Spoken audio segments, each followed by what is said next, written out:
শাহাদার তামান্নাই কেঁদেছি, গোরাবা হয়ে থেকে গেছি, ছিন্ন ভিন্ন অংশ নিয়ে রবের সাক্ষাতে দাঁড়াবো বলে। সংগ্রামের আমেজে রাইফেলেরই গর্জনিতে থাকি মোরা প্রহর গুনে, রবের বাণী শুনে শুনে।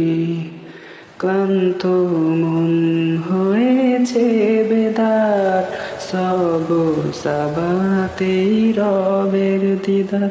উড়ন্ত এক পাখির মনে উত্থান মোদের মহাসুখে, সবুজ পাখিদের অন্তরে রব মোরা মহাসুখে। বেহেস্তের পরতে পরতে উড়ে উড়ে বেড়াবো দূরে।